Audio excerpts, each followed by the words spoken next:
Don't ask the wrong person for the right advice. And I shouldn't say this because I love my dad to death. I think that held me back by nearly 8 months.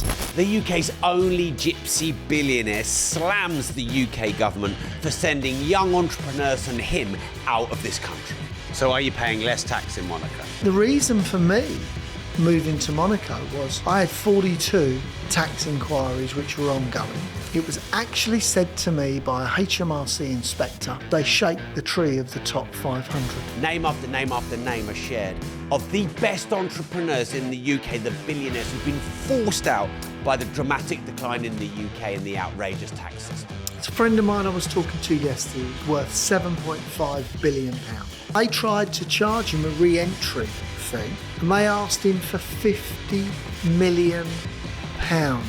And if you want to know what billionaires know that not even millionaires do, make sure you watch the whole interview. We were talking about haters earlier. I mean, as you become successful and then made your billions, have you attracted more haters? Yeah, of course. Look, you can't be You don't seem bothered. Well, let me say this to you. Is that because you can fight? No. I'm so pleased that they're allowing me the space in their mind that I take up. And the truth of the matter is, none of us want to be hated on. None of us. We don't want to read bad things. And trust me, there's a lot more about me bad than I care to read. But what I realise, I can't be everybody's strawberry and cream, because some people like apples and pears. And that's just life. So accept it, disregard it, unless they have a good opinion. And that good opinion comes from somebody in the know. Now, what I mean by that, and I've said this many times on this stage, don't take advice from the car mechanic about heart surgery. And don't take advice on your car engine from the heart surgeon. But if you've got a qualified person that's at liberty to say something that might be a bit cutting, but it's actually from a good source, accept it. It might be the best knowledge you'll ever get. Would you say there's one trait or skill you learned that helped you make billions of pounds? Duplication. Can you explain? Yeah.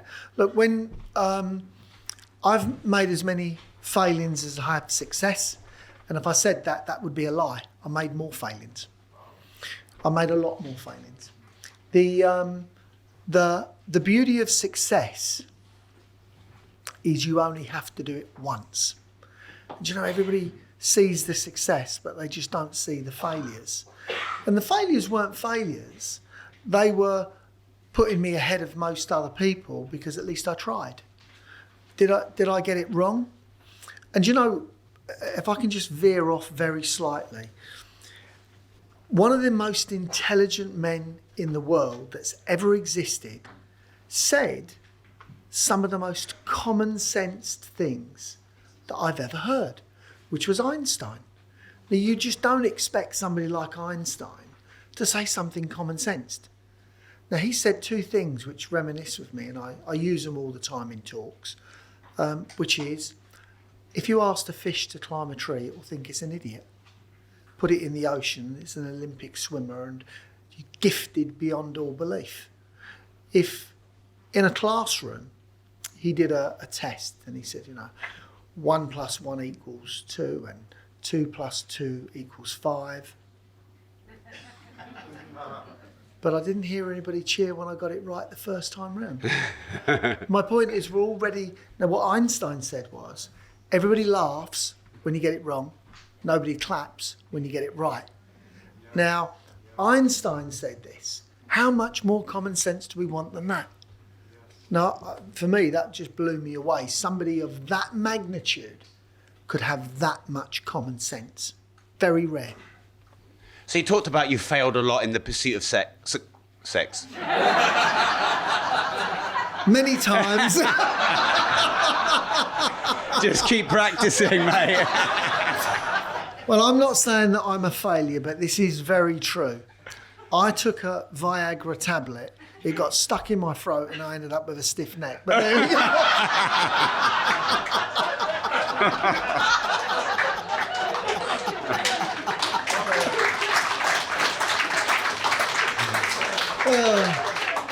And the moral of that story is I'll get to stand up straight. Right, I'm not even going to retry that question. What? It's the You've first gone time red. I've seen Rob's gone red. All right, I'm rewording it. What's your most expensive failure? Okay. This is quite heart-wrenching, being a know-all. And that was the most expensive failure that I believe cost me 20 years. I have told this story before. Rob's asked the question in a different way. But it was regarding a man called Mr. Hanson. When I was 13 years old, he thought I was 18 because I was tarmacking his estate. And he offered me the opportunity to come to work for that family. And his words were, I'll have you in the city within 2 years. I just thought, I was only interested in tarmacking his drive. That is called naivety from knowing it all. And that was my most expensive. I think that cost me 20 years. Wow. And how much money could you make in 20 years? Well, think about this. The Hambros Trust, Hambros Pension were like the Rothschilds. So that education that would have given me would have catapulted me to a different level. I've, for the first time ever, have I seen somebody on stage, the gentleman that was here before, spoke mildly on the school system. Now, I actually believe the school system is not broken. I did a podcast and said it was broken. Actually, I don't think it is. I actually think it's manipulated for the government. And I think we're engaged into a system to put us in a box to pay tax, where they can keep track of it. That's what I believe.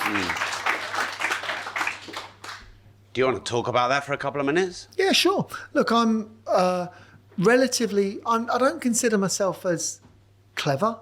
I don't consider myself as astute. I'm just a hard worker and passionate about some of the things that I do. Now, that's my success. My success is I got to find something that I love on a few occasions. And success comes from being able to put the ball in the back of the net and knowing that actually you are at work, but you love it so much, it just feels like you're playing a game of football.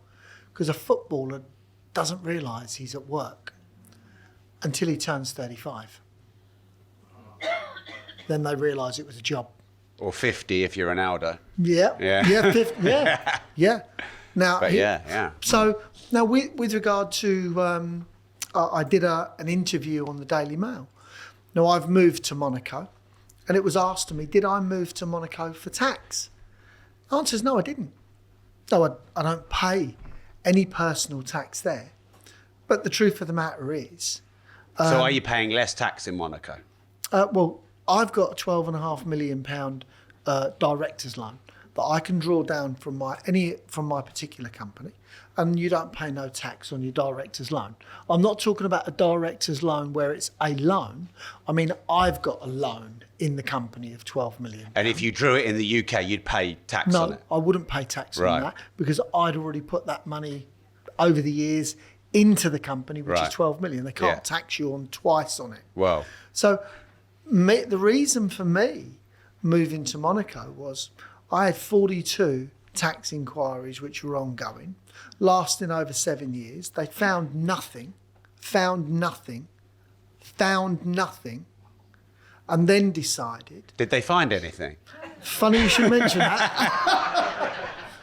No, and the reason I say that 3 times is because people that become successful then become fearful. They become frightened of being in the public eye. They become frightened of being exposed for something that they've not even done. They've become at a point where all of a sudden they become insular because they become frightened of people around them. I'm just never going to become a victim. I'm never going to become a victim, no matter what it takes, no matter what it happens, because I think if that's what it does to us, then success shouldn't be for anybody. Success should be embraced and we should celebrate it, not be frightened to have to come out about it. Because if we're frightened to come out about being successful, that's not going to help anybody. Not going to help anybody.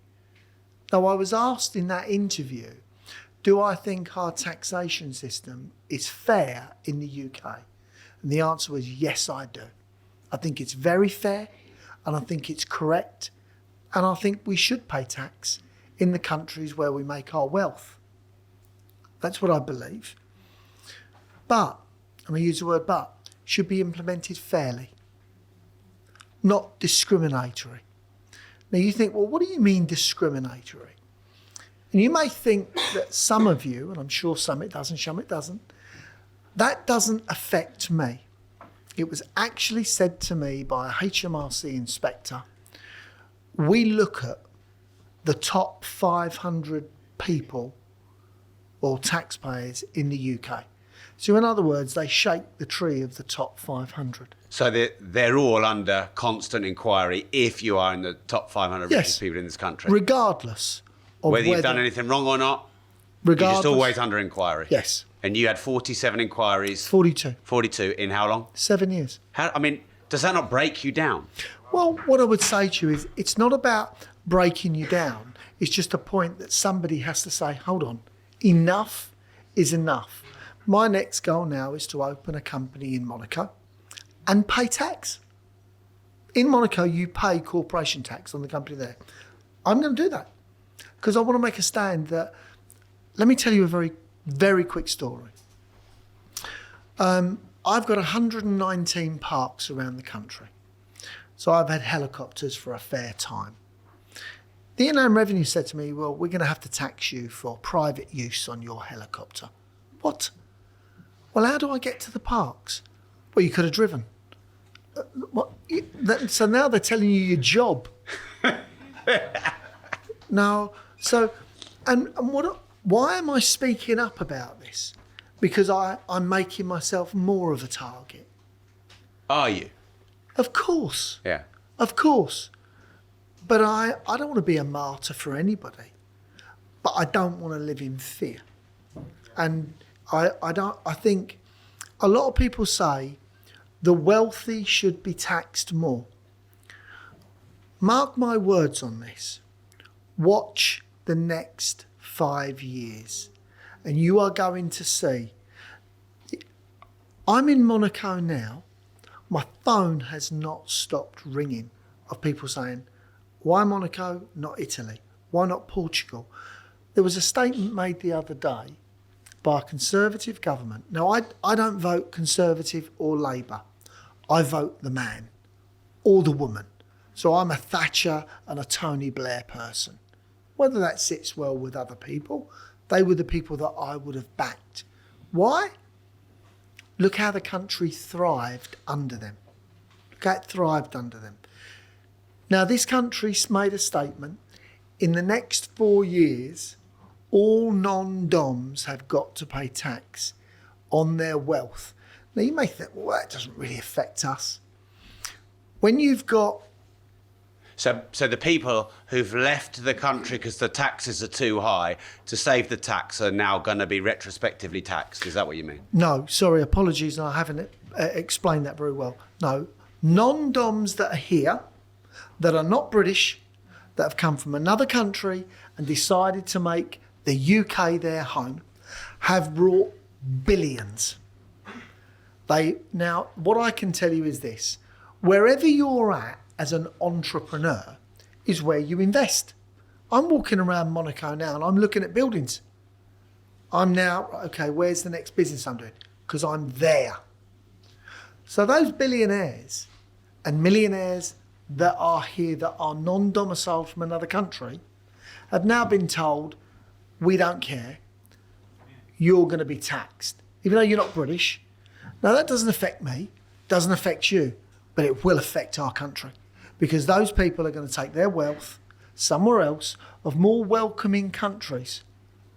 Italy, Portugal, Cyprus, Monaco, Dubai. Britain needs to get with the 21st century. We had a great opportunity after Brexit. Whether you were for it or whether you were against it. We came out of Europe, okay? We came out of Europe, we could have been the Golden Isles. We could have been in the investment hub for Europe. And we had the power to do it. Instead, we've done the opposite. Now, let me summarise this in simple terms that I understand. Yeah? Okay. I have seen Rob many times and we've become friends. And the one thing that I've heard him say, your network is your net worth of who you circulate with. Okay? We're not going to be circulating with many millionaires and billionaires if they're being sent out the country. That affects where other mindsets go. So, you know, what was the question I was asked? What was the question I was asked? Oh, that was it. By the Daily Mail. What would entice you back? I said, back in business and back in Britain.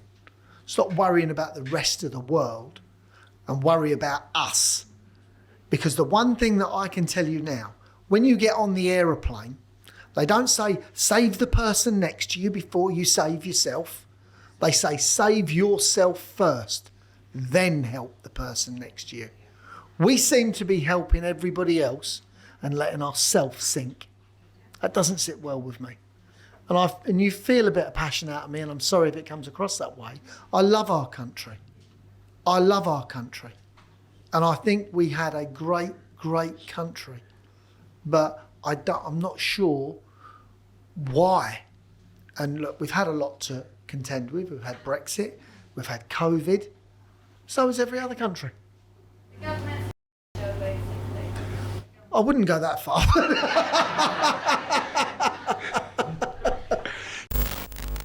For years, people have been asking me where I buy my watches. Many of you may know I'm a watch collector, I'm a watch investor, and those as an asset class have done me very well in the last 15 years. I have never shared where I source my watches from or my watch dealer until now. My watch dealer used to be a professional footballer for Manchester United, and he formed a watch brand called Broadwalk, and he sources the higher end brands like Rolex, Audemars Piguet, Patek Philippe and Richard Mille. I trust him, I've used him for many years, and recently we've done a partnership. Hence I'm inviting you, if you want to start investing in watches and protect your money from the banks and inflation, to check out Broadwalk. That's BROADWALK. And the website is broadwalkgroup.com. The email is sales@broadwalkgroup.com. And please don't share this, but his number is 07496 878 153. Obviously, only message him if you're serious about buying and investing in the higher end watches. People have been asking me for years, and for the first time ever, you can get access to my watch dealer. Do you know other people who are leaving or have left the UK? Are you in Monaco talking to other people who have left the UK? It's a friend of mine I was talking to yesterday who's worth £7.5 billion. He left the UK for 11 years and owns a by the way, self-made man, him and his brother.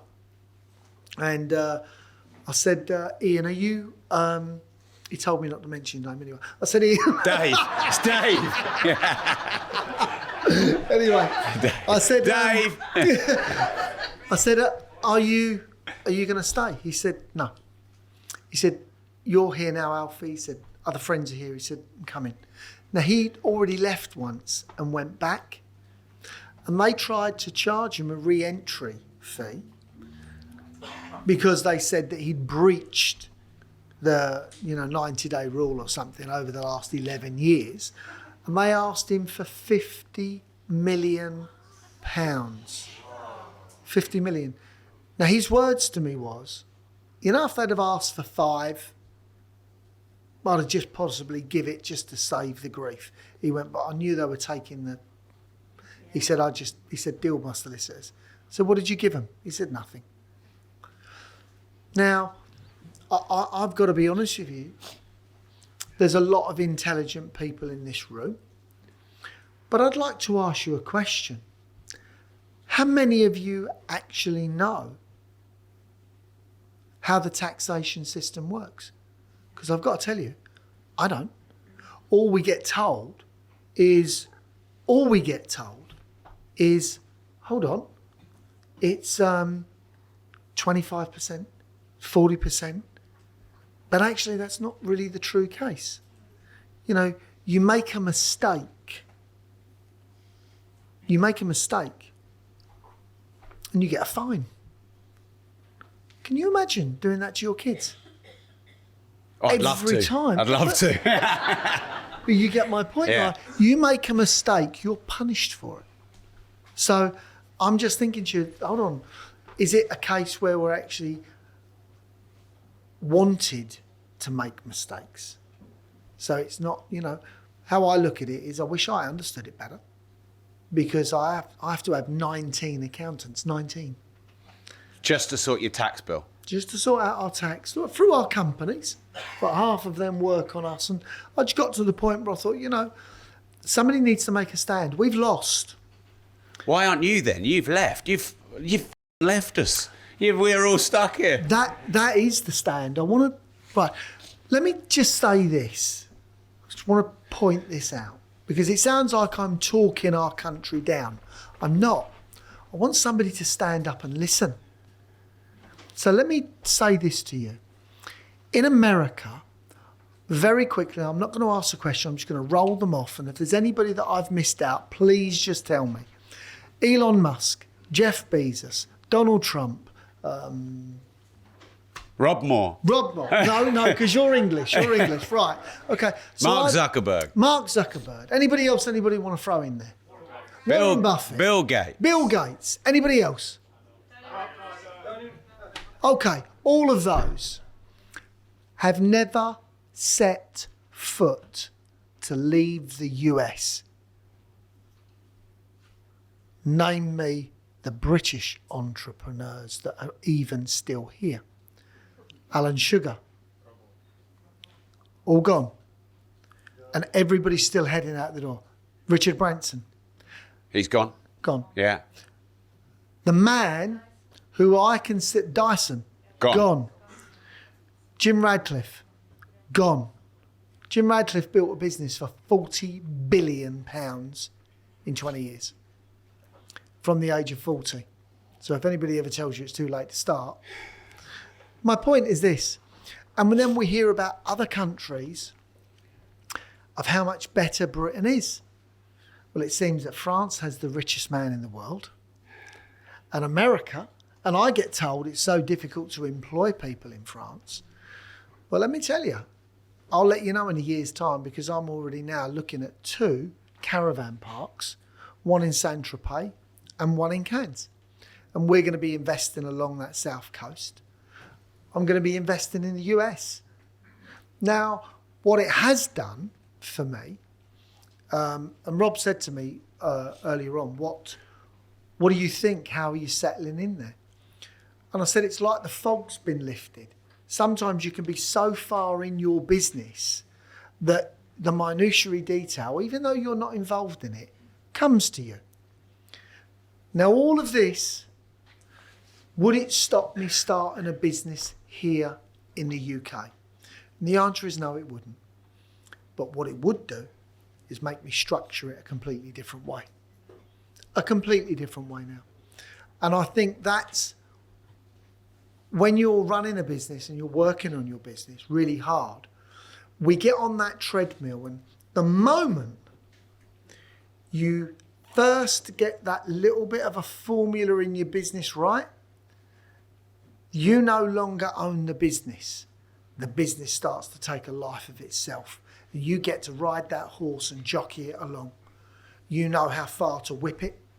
And when it wins that one race, then you get it in the stable. Then you start thinking, I've got a masterpiece here. I've got a thoroughbred. And that business starts to gain momentum. You grow as a person. You start to believe your own words that you speak. Before, you're unsure about them. But now you know you're right because you got it right. Sorry. Thank you. What are some top tips to get rich? Start. Absolutely start. Start. One of the things that I would say is, and this is very important, is if you, and this may sound obvious, but it's not. Don't go down the pub and talk to your mate who's a plasterer if you're a bricklayer. You may be in the same building trade, but your mindsets are on two different jobs. If you want to do that, if you want to do brickwork, you must talk to bricklayers that are pushing ahead. If you want to be plasterer, you must be with a plastering business. Because all of a sudden your conversation, property, you don't, in my opinion, don't speak to everybody about everything within property. Focus. Is it HMO? Is it flat conversion? Is it hoarding boards? Is it BT towers? Is it telecom towers? There's so many different realms to property. No, I love property. It makes me tingle. I love it. But, it does. Too much information. Yeah. Oh. Got a stiff neck again.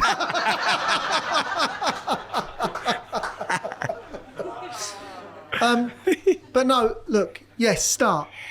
And if any, but I'll tell you a very quick story. I love my dad to death. My dad is my God. He's 6'4", got hands like bunches of bananas. And his money that he's earned, he's 80 years old and works 7 days a week, still to this day. To this day. Up in his transit van, taking the lead off the church roofs. No. Such a stereotype, Alfie. It's all eco-friendly. No, he's out there, honestly working, manual work, 80 years old. When I was 20 years old, I virtually went bankrupt. You know the story and you've heard me talk about it before. But when I was 22, it was the 1980 recession. And if you don't mind, Rob, I want to cover a little bit of that now, the recession that we're in now. In that 1990 recession. I was making myself 10 years older then. I know I look it, but anyway, 1990 recession. And in 1991, I went to an auction and I bought a shop and a flat and a rundown, broken down, shacked workshop at the back of it in Ilford High Street. And I paid £29,000 for this shop and flat. Now my dad, who is my God, if I said, Dad, walk through a burning fire, he'd say, how many? He's, and really is, a hard man, hard-working man. Me and him, I said, will you come down, Dad? Help me. I'd just gone through one of the worst times of my life.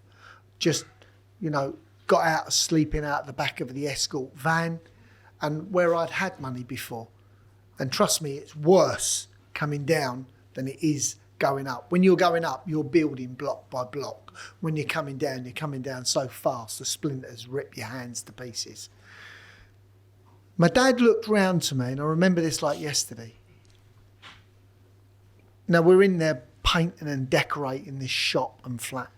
He went, what the hell have you bought this for? He went, and you had enough trouble. And it was at that point I realised, don't ask the wrong person for the right advice. This was a man I loved to death. This was a man I trusted. So he was never going to say it to me in a bad way or in a way that was bad for me.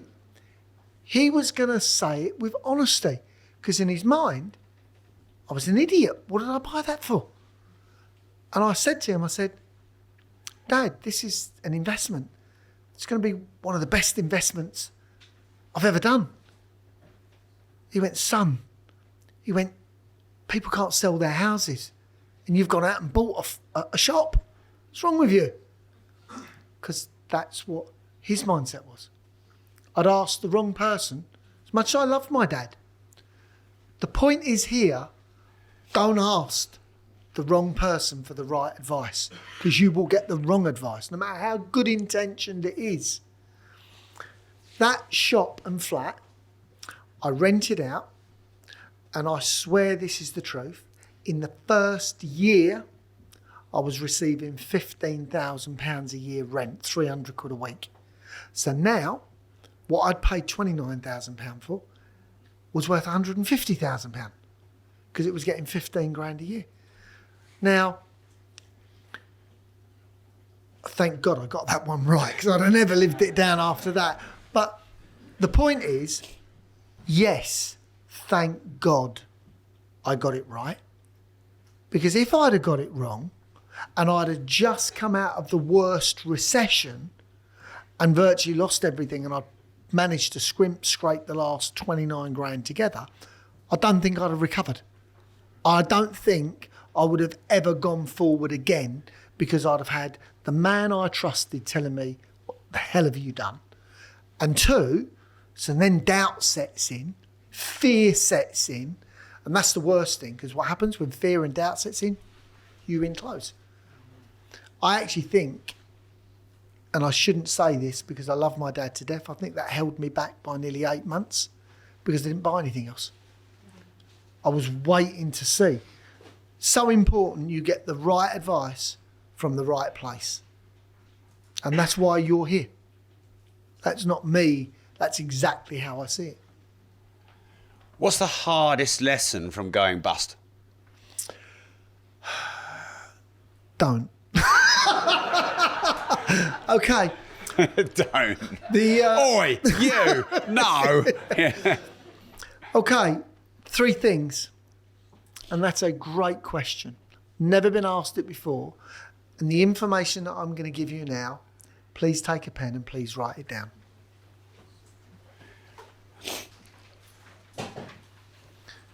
There's 2 things that we have to be careful of. One is fear that causes us to clinch in. And 2 is over boastfulness and believing we can walk on water. And that we're never going to go bust and we're great. Okay? Protect yourself. When you buy a property, you put it in a holding company. And you make sure that you have a trading company that sits below it. Remember, the bank or the mortgagee that you're taking out is not lending you money, they're your partner. Treat them as a partner. Make sure they know everything and make sure you pay them first. Because if you don't, you won't have a property. Number 2, if you have a tenant in a property that says to you he can't pay, say, well, neither can I, and I didn't buy this as a charity. They're the hard lessons. And what I mean by that is this: protect yourself and protect your business. Protect your property. There is a law in this country that you can kill somebody if you're protecting yourself. Should you not protect your property the same way? Should you not protect yourself? How do you protect yourself? Holding Have you ever companies. killed a tenant then? Felt like it. Protect yourself by holding companies in your property and never trade your company that holds the property. Because if somebody falls over, if you have a dispute for a sandbag, you're totally at risk with your property. Always. Holding company sits at the top. Below is your management company that manages the property and has a tenancy agreement or a lease to that holding company. Keep it protected. Keep it in cotton wool. Holding company doesn't trade. That's so important. And trust me, simple and very easy to be overlooked when we're all happy clappy that we've just bought our first property or a second property or third one. Keep them separate. What would you say to people who are struggling to make money? 2 things. Well, you can ride a donkey around the Grand National and you can whip it as much as you like. If you're in the wrong race, you're still going to lose. So working hard is absolutely correct. Blood and blisters always perseveres. But I saw a picture the other day and it really reminisced with me. And it was a guy sitting on the dock with a fishing rod. Great acting, eh? And there's no fish. But you can't see that there's no fish. On the other side of the dock, there's a pool of fish. But he just never dips his rod in the water. Sometimes we just have to slightly change position to get it right. If you're getting it wrong, think of yourself. No knee-jerk reactions. Oh my God, it's not working. Your experience is already there. Change the dial slightly. Just very slightly. Until that dial hits the mark. Many businesses that I've had, I can honestly say they only needed tweaking to make them successful. Sometimes it's the smallest things that can just make the biggest impact. Absolutely. Absolutely. What money advice that's out there that you think is really wrong? Okay, I think that depends on the money advice for the person. If I can just say, for instance, Grant Cardone has created a fantastic business and made wealth for a lot of people. I just disagree with his point that you shouldn't own your house and you should put that money to work, because in the country that we live in, and I can only base it from here, not the US, some people have terrible saving habits. They can't save. And the one thing that gives people great success in the UK is an Englishman's home is his castle. Makes him feel proud. So I'm a great believer we should always buy our own house. That's one of the things, but that doesn't work for everybody. Because on the other hand, if you are a great saver, now don't get me wrong, saving money I'm against, invest it. But you have to learn to save to be able to invest it. Why are you against saving? Because money in the bank doesn't earn anything. Money is a tool. Let me explain. For me, every pound that I have is a soldier. And I send them out to conquer more soldiers, bring them back, and then we send them out again. We've had soldiers, donkeys, fishermen. We've had the lot. All with a stiff neck.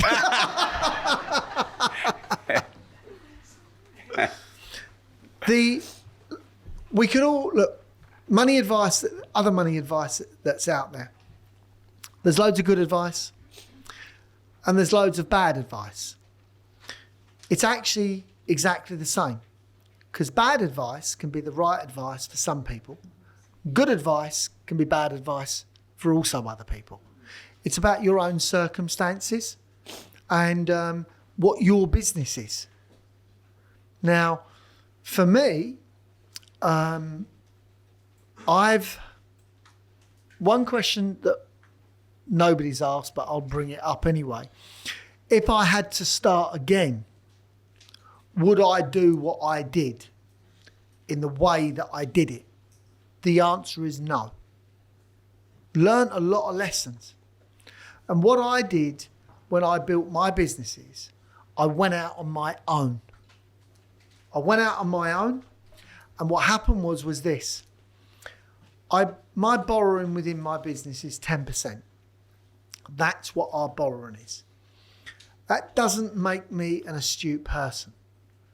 What it means was I just felt that at that time, that's what I should be doing, and that's the momentum that carried. If I did it again, I'd find more investors, and potentially we wouldn't have a £1.2 billion company. We'd have a £10 billion company. Because if you want to go alone, I can tell you this, when it gets dark, there's nobody around you to guide you. And that happens in business. It gets dark. It gets dark. And what I mean by that, things start closing in around you. And you never find one problem comes at a time. You get 3 or 4. Here's something that I learned the other day. Do you know what makes a good entrepreneur or a good businessman? It's how you deal with stress. And dealing with a little bit of stress every day actually helps because it stretches you like an elastic band. And if that elastic band isn't stretched, have you noticed what happens to it? It goes brittle and snaps. So now we've had a donkey, elastic band. Now, I've been on a mission for 17 years to help as many people on this planet get better financial knowledge. If, like me, you'd like to make, manage and multiply more money, I recommend that you join my digital financial freedom platform. It's really easy to join. You just type in rob.team. There you're going to learn my 4 M's of making, managing, maintaining and multiplying more money. And the even better news is there's no risk to you because it costs less than 20 pence a day to join. You can cancel anytime. Join right now. I'll also give you my 12-week Money Mastermind University completely for free. It's about 14 hours of what they should teach you at school and university about money, but the banking system and the governments control you and don't want you to know that. It exposes the banking system and teaches you how to play them at their own game. If you join rob.team right now, you get that completely for free. Just type in rob.team. I'll see you inside with the 10,000 other members in rob.team. Does money make you happy, Alfie? Absolutely. You don't see me frowning, do you? Why do all these people say that money doesn't make you happy then? Because they've never had it. That's it. That's it. Look, I don't believe that we have to hide. I'm a nobody. I'm an absolute nobody, and I really do mean that. But, you know, with the good grace of God and will, work, systems that have come together, failings, and, you know, critics. I love a critic, and I know we're going back full circle now. But sometimes those spiteful words that they're trying to push the knife in can just spur you on. And you think, I just don't want to give them the fucking satisfaction. Do you know? Use whatever tools you're given in life. I think I was asked a question by Rob, but I loved the question. And he said to me, do you not feel proud and happy and great that you're a self-made man? I said, hell no. If I can be born Prince Charles, put me in that position every day. But we are where we are. We're born where we are. So if we're born as Prince Charles, accept it. If we're born as Alfie, who's the gypsy, accept it. They're the cards we've got in this life. We've got one life. That one life is to make a difference. What I can tell you is this. Birds of a feather must flock together. That's why you can always get a royal flush if you get the right hand.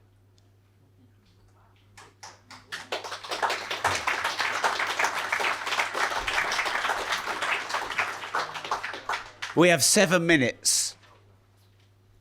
4 questions. New round on the show called the Disruptors round. What's the biggest disruption that's ever happened to you in your life? I had a murmur and I collapsed at 20. You know this anyway, but brought me to my knees. Before that, I had a brand new 911 Porsche. I had a £500,000 house, so on and so on and so on. And I thought I could walk on water. I thought I was a whiz kid. Biggest disruption was my health. And I physically started crying. I hate telling this story sometimes, but I tell it all the time.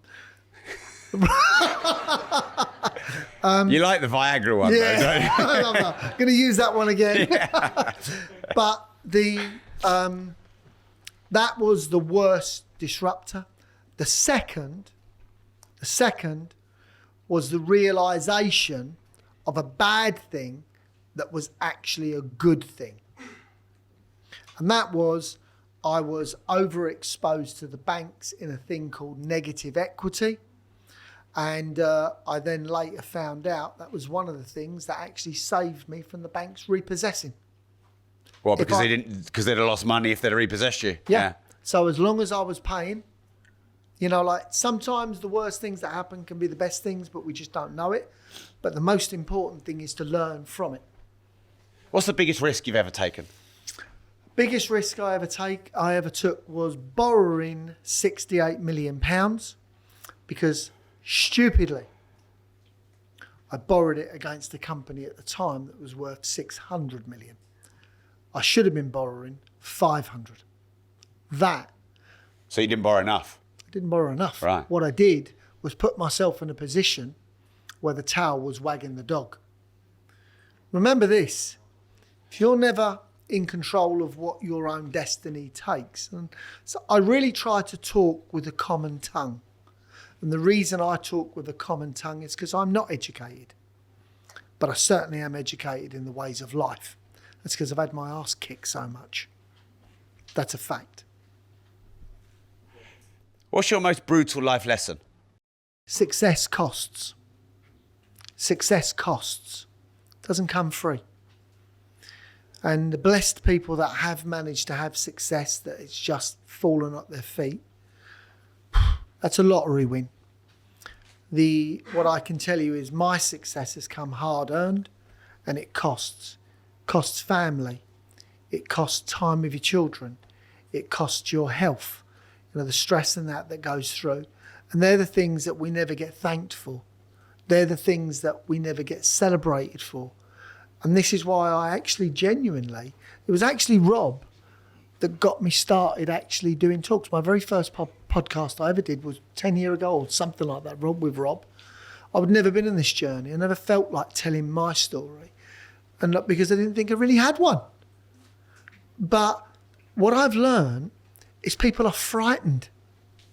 Actually frightened to speak up and put their head above the parapet. Well, if I make one different and one change in my life, it's going to be that this country starts to celebrate.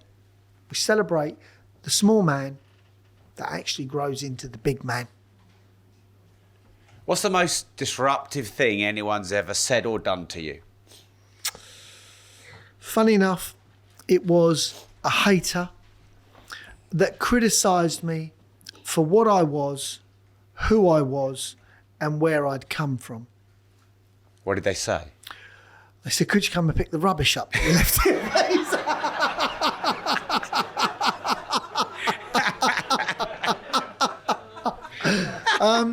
What I would say, no, sorry, I can't help myself today. I took a happy pill.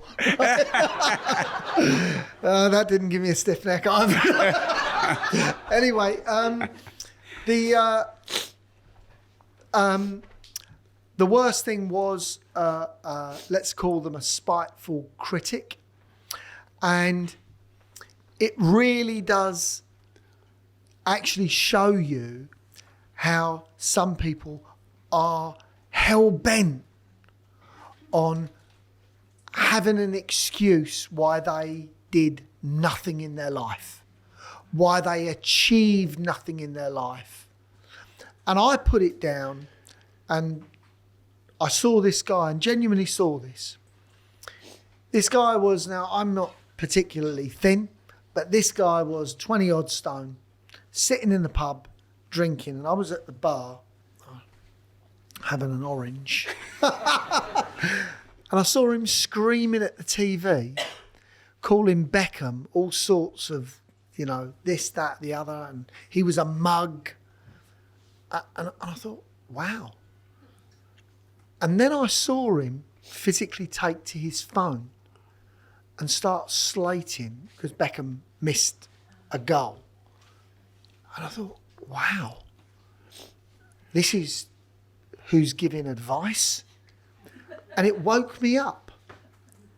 It really showed me, but you know, there's a little bit of that in all of us. And I really tried to stop myself. I really tried to stop myself and go, hold on. And I was on this stage in the last speech I gave, and there was an extremely intelligent guy, great guy, by the way, so I'm not criticising him. from the medical practice, and he stood up and he said, Alfie, he said, how would you solve the National Health Service? And I said, I'm terribly sorry, I'm not going to answer that question because I can't. Because if I answer that question, I will be an idiot because I don't know. So I'm not going to give an opinion on something.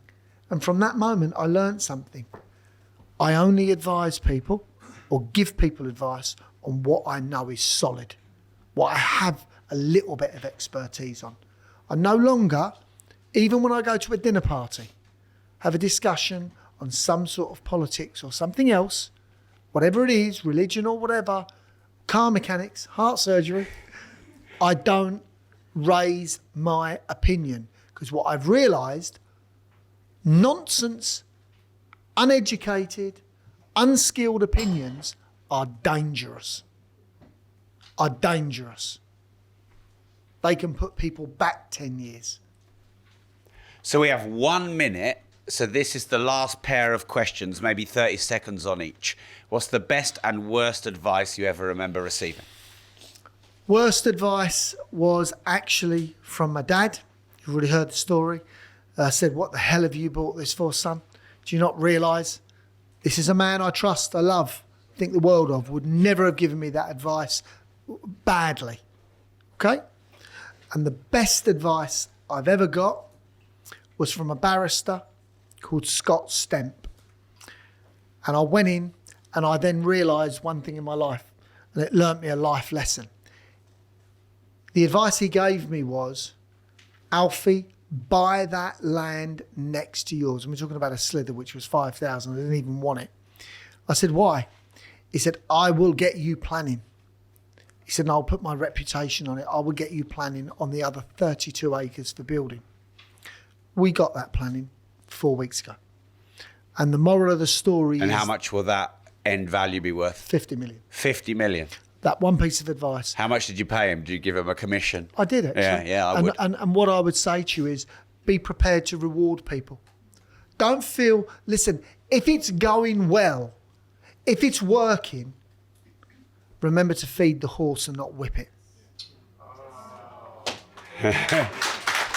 We have to end on that one. Perfect. Thank you, Alfie. Big round of applause for Alfie. Thank you.